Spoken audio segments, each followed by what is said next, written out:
Bolsa subindo bastante com muita força em um mesmo momento que é divulgado um PIB negativo, um PIB abaixo do que se esperava no começo do ano, antes da crise. Por que isso está acontecendo?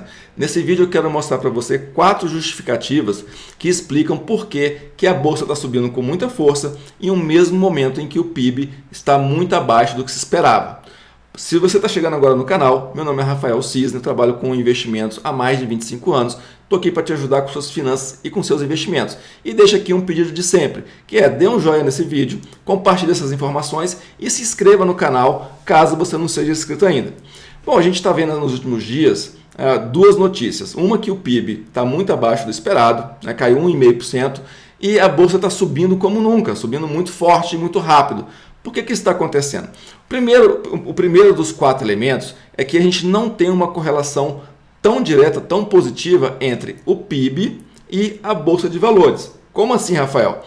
Bom, o PIB, que dá ali o termômetro do crescimento econômico, ele é composto muito pelas pequenas empresas. O pequeno empresário, o pequeno empreendedor, que contrata 1, 2, 3, 4, 5 pessoas, que tem uma padaria, que tem um supermercado, que tem um restaurante. Então isso, história de advocacias, os dentistas, os médicos, os autônomos no geral. Então todo esse conjunto de empreendedores, de empresários, compõe o PIB. Agora, a Bolsa de Valores é formada por um conjunto de empresas, que hoje mais ou menos 70 empresas participam do índice Bovespa.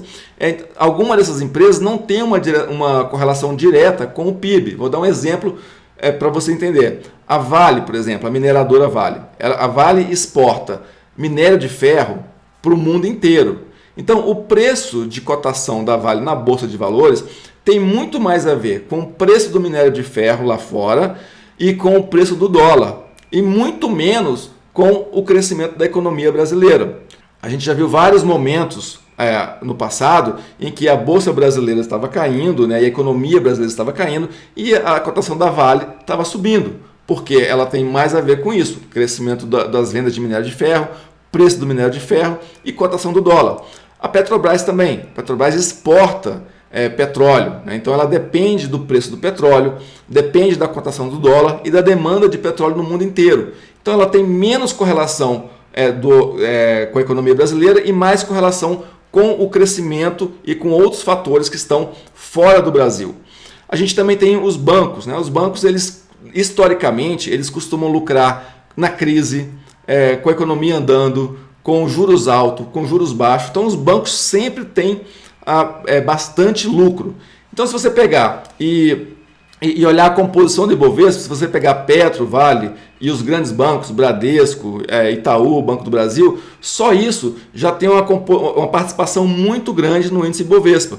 Ou seja, a gente pode imaginar que as empresas listadas na Bolsa de Valores não têm uma correlação direta com o PIB do Brasil. Então, esse é um dos elementos que mostram por que a Bolsa está subindo tanto com o PIB negativo.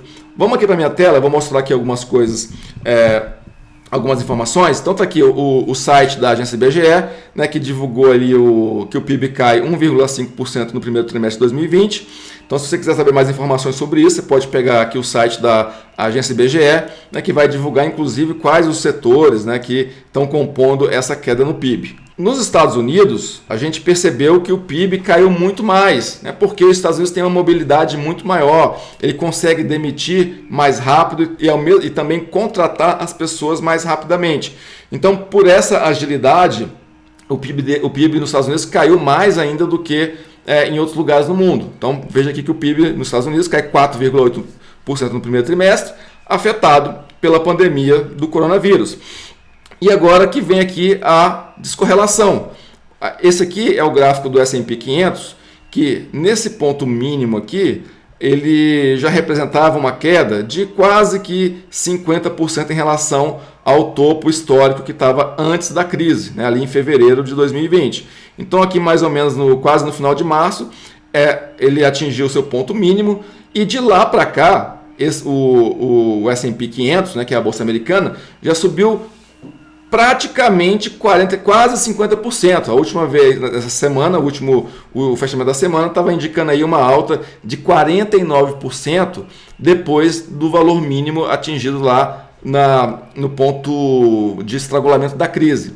Vamos olhar aqui a bolsa no Brasil, né? O índice Bovespa, ele teve um comportamento bem parecido, né? Ela estava próxima ali dos 120 mil pontos antes da crise e no ponto de mínima da crise, o Ibovespa chegou a 63 mil pontos.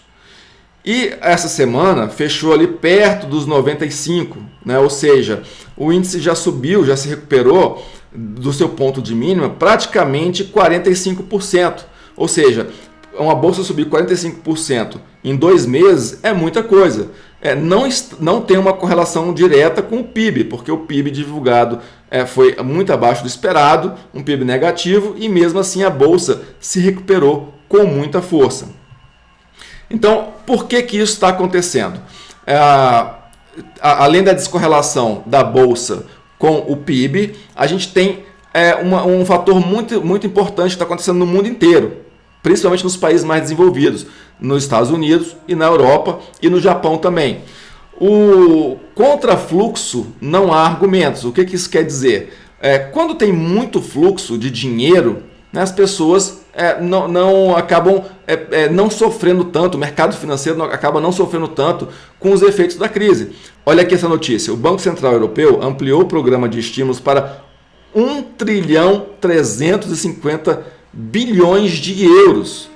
O que é isso? Que o Banco Central vai dar estímulos econômicos, estímulos à economia para combater a crise. E com isso, os bancos centrais no mundo inteiro estão comprando ETFs. O que são ETFs? São fundos tanto de títulos quanto de ações, e está fazendo o preço dos ativos subirem no mundo inteiro. Isso está acontecendo nos Estados Unidos, na Europa e em alguns países na Ásia. Então, esse estímulo que os bancos centrais no mundo inteiro, né, principalmente nos países desenvolvidos, estão divulgando, estão superando as expectativas do mercado e dando um alívio para os agentes que fazem seus investimentos no mercado financeiro.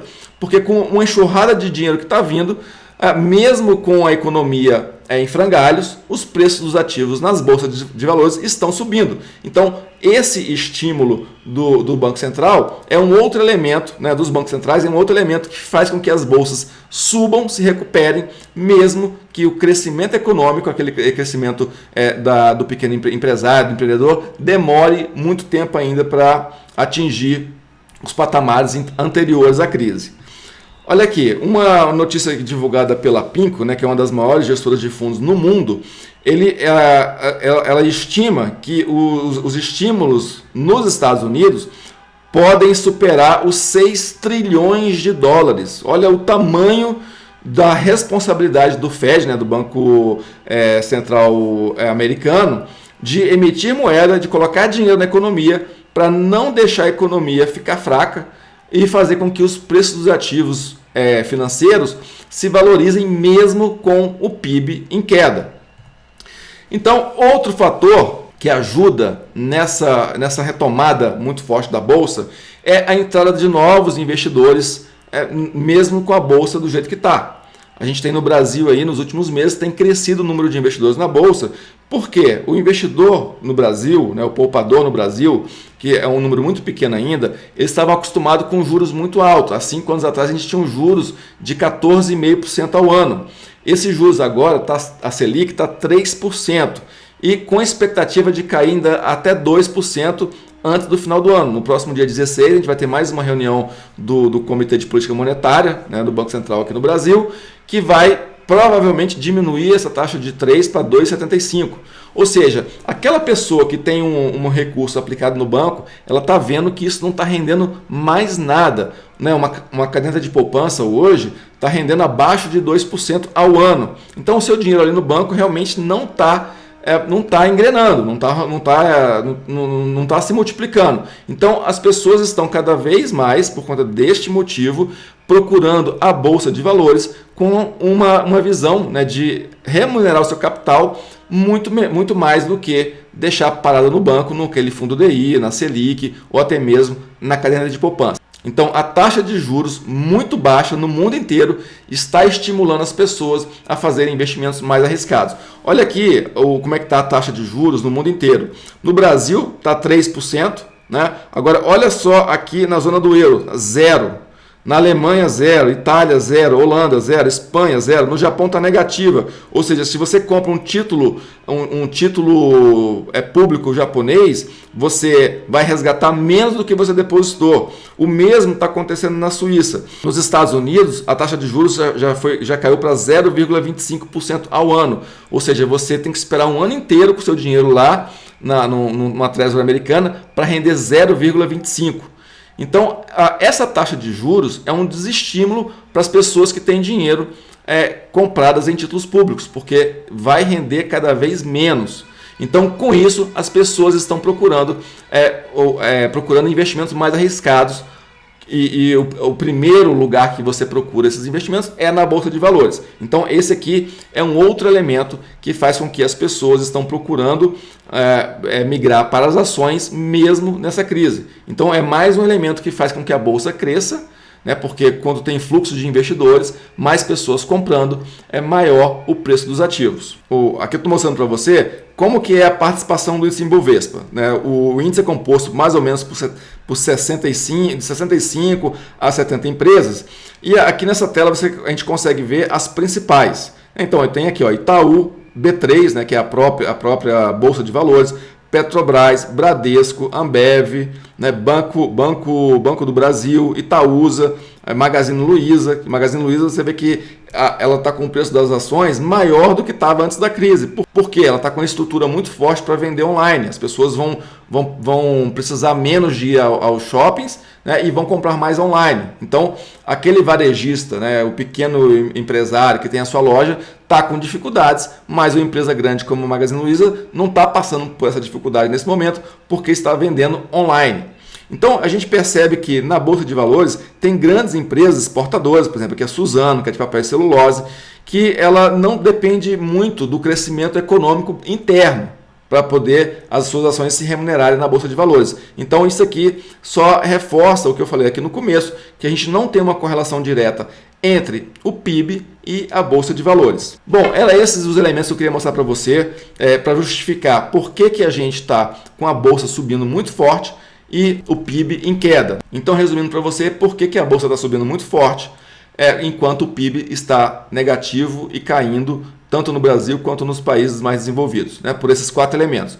Primeiro, os estímulos dos bancos centrais no mundo inteiro, né, colocando trilhões de dólares na economia. A gente tem também a taxa de juros das economias nos níveis mais baixos historicamente. A gente tem também o preço dos ativos na Bolsa caíram bastante. E a gente tem, por último, uma descorrelação entre o PIB e a Bolsa de Valores. Bom, se você gostou desse vídeo, espero que você deixe aqui o seu like, compartilhe essa informação. Não se esqueça de se inscrever no canal. Aqui na descrição eu vou deixar outros vídeos que podem te ajudar nesse caminho para você conquistar sua liberdade financeira. Muito obrigado por ver até aqui e até um próximo vídeo.